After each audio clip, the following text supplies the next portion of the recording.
ज़मीनों के लिए झगड़े होते आपने ज़रूर सुने होंगे। बड़े अफसोस की बात है, अब ज़ियारतों के लिए भी झगड़े हो रहे हैं। जी हाँ, शोपियां से पुलिस आती है, शोपियां से अथॉरिटीज़ आती हैं और पीर की गली ज़ियारत का कैश लेकर चले जाते हैं, जो पीर की गली ज़ियारत डिस्ट्रिक्ट पुंछ के अंडर आती है। न जाने हमारी अथॉरिटीज़ उस वक्त कहाँ थी, हमारे औकाफ एडमिनिस्ट्रेटर कहाँ थे और किस पावर के तहत उन्हें ये ऑर्डर दिया गया। क्या दूसरे एरिया की पुलिस हमारी डिस्ट्रिक्ट के अंदर आकर लॉक कर कर कैश लेकर चली जाए और किसी को भनक भी ना चले। हमारे तक ये स्टोरी जो है वहाँ पे रहने वाले लोकल मुकामी जो हैं, जो 200 साल से उस ज़ियारत पे रह रहे हैं, उन्होंने हमारे तक ये तमाम का तमाम माजरा पहुँचाया। हम इनसे बात करेंगे और पूछेंगे पूरा का पूरा मामला क्या था। ऋषि साहब, मैं आपसे जानना चाहूँगा पूरा मामला क्या हुआ। देखिए जनाब, मैं पीर की गली से बोल रहा हूँ, रेशी ज़ियारत का, कि हम करीबन 200 साल से वहाँ पे हम रहते आए हैं। तो पिछले साल कुछ अगस्त के दौरान मैं जावेद कादरी, जो कि शोपिन का रहने वाला है, वो वहाँ पे आया बिना नोटिस के, बिना इंफॉर्मेशन के।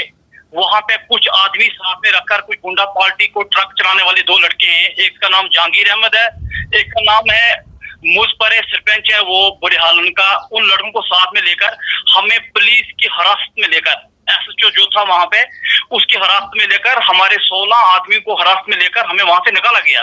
एसएचओ शोपियां हीरपुरा, एसएचओ हीरपुरा था जी जी।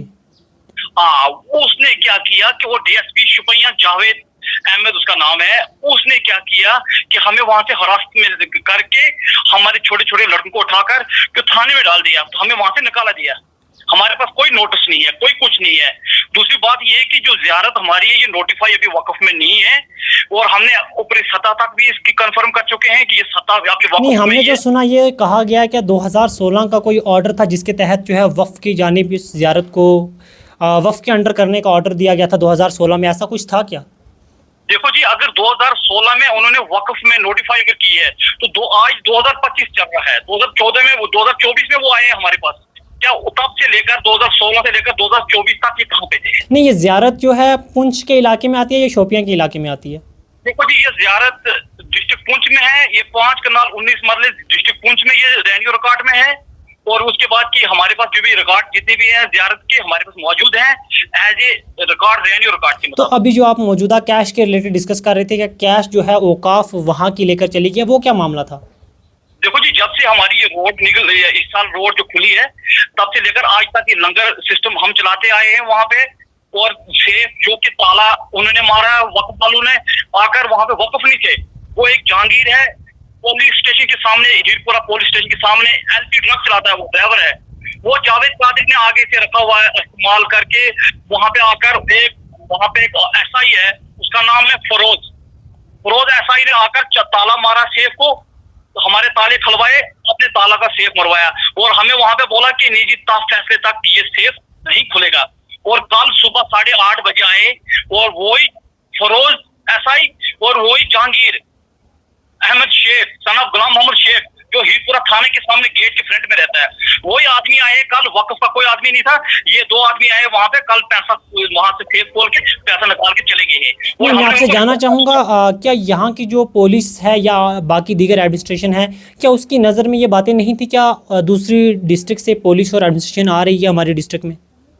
देखो जी, हमने ये नोटिस में एसपीओ साहब सिमकोट को भी मैंने बता दिया था, ब्रह्मगला चौकी अफसर को भी हमने नोटिस में बात कर दी, और इस दिन देख के हमने एसडीएम साहब को भी मैंने ये उनको फोन कॉल पे मैंने बता दिया है कि कल उन्होंने हमारे साथ ऐसा ये सलूक किया है, और लंगर हम चला रहे हैं। हमने उनको बोला कि अगर आप पैसा ले जा रहे हैं कि लंगर किस पे चलेगा?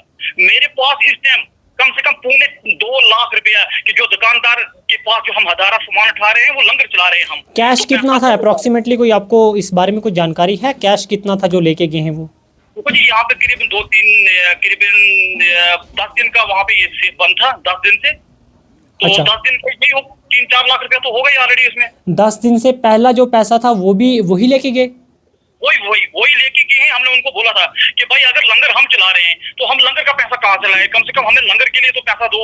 वहाँ पे अभी हमारे पास बाथरूम नहीं है, वहाँ पे अभी हमने देखो कि मस्जिद हमने बनाई, ज़ियारत हमने बनाई, मुसाफिर खाने हमने बनाए, मैंने फैसलाबाद से बाथरूम 4 उठाए, वहाँ पे बनवाए, और उनके लिए हमने बोला कि पाइपें लगानी है, हमें पैसा दोगे हम वहाँ पे इस्तेमाल करें।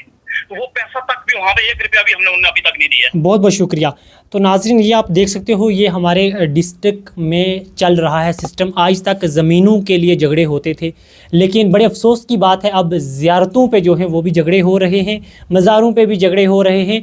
और सबसे बड़े दुख की बात यह है, क्या औकाफ एडमिनिस्ट्रेटर शोपियाँ के औकाफ एडमिनिस्ट्रेटर पुंछ के जुरिडिक्शंस में आते हैं और वहाँ से कैश लेकर चले जाते हैं, लेकिन यहाँ की जो अथॉरिटीज़ हैं उनको इस चीज़ की इत्तला नहीं दी जाती। अगर इत्तला होती है तो वो लोग एक्शन क्यों नहीं लेते, चाहे वो ज़ियारत वक्फ के अंडर है या किसी और दीगर इदारे के अंडर है, लेकिन जो वहाँ पे जुरिडिक्शन है वो डिस्ट्रिक्ट पुंछ की है और उसमें औकाफ एडमिनिस्ट्रेटर शोपियाँ के आकर नहीं कैश ले जा सकते। जितना हमें लॉ के बारे में मालूम है, हमने तो यही सब सुना है। मे भी कोई चेंजिंग, कोई तब्दीली लाई हो जिसके तहत दूसरी डिस्ट्रिक्ट का शख्स आके एक डिस्ट्रिक्ट में अपनी पुलिस भी लेके आए और अपनी अथॉरिटीज़ भी लेकर आए और कैश लेकर चला जाए।